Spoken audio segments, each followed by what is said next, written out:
नमस्ते।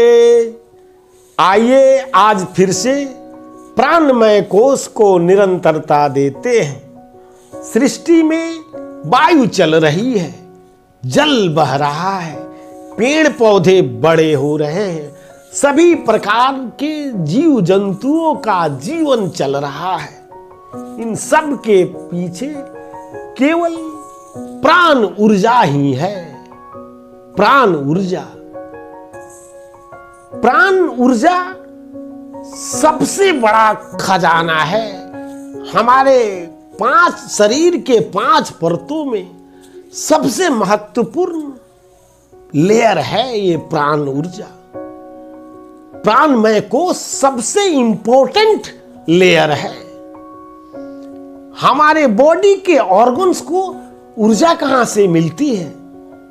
हमारे रक्त से, हमारे ब्लड से, हमारे खून से। और हमारे खून को ऊर्जा कहां से मिलती है? तो हमारे खून को ऊर्जा ऑक्सीजन से। फिर ऑक्सीजन कहां से आता है? तो जब हम अपनी नासिका से, जब हम अपनी नाकों से श्वास को अपने फेफड़ों में भीतर भर लेते हैं और कार्बन डाइऑक्साइड को बाहर छोड़ देते हैं। हमारे श्वास के पीछे भी प्राण ऊर्जा ही है जो हमारे श्वास को चलाती है। इस प्रकार से श्वास को हम भरते हैं, प्राण वायु को भरते हैं और कार्बन डाइऑक्साइड को बाहर फेंकते हैं, बाहर छोड़ते हैं। और वो प्राण वायु जो है उसमें ऑक्सीजन होती है और वो ऑक्सीजन हमारे ब्लड को एनर्जी प्रदान करती है और हमारा ब्लड हमारे बॉडी के अंगों को ऊर्जा प्रदान करती है। इस प्रकार से हमारा पूरा शरीर एनर्जेटिक हो जाता है। इन प्राणमय कोश का समझ आप समझिए कितना रहस्यमय है।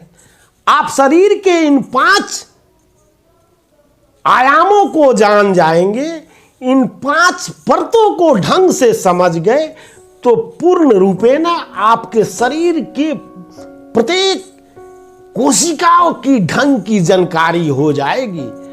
तब आपकी जीवन की गाड़ी सुपर फास्ट एक्सप्रेस से दौड़ने लगेगी, क्योंकि आपके शरीर की जानकारी हो गई। जब आप अपने गाड़ी का बेहतरीन जानकारी रख लेते हैं, बेहतरीन जानकार हो जाते हैं, तो आपकी खुद की गाड़ी खूबसूरती से, सहजता से आप चला पाते हैं। सेम उसी तरह से आपका शरीर आपका एक व्हीकल ही तो है। जब इसकी जानकारी आपको हो जाएगी, फिर आप जीवन के मुकाम को आसानी से प्राप्त कर लेंगे। मनोज उपाध्याय को सब्सक्राइब अवश्य करें, लाइक करना ना भूलें, कमेंट तो बनता ही है। आप खुश रहें, मस्त रहें, स्वस्थ रहें, यही मेरी प्रभु से प्रार्थना है। धन्यवाद साथियों।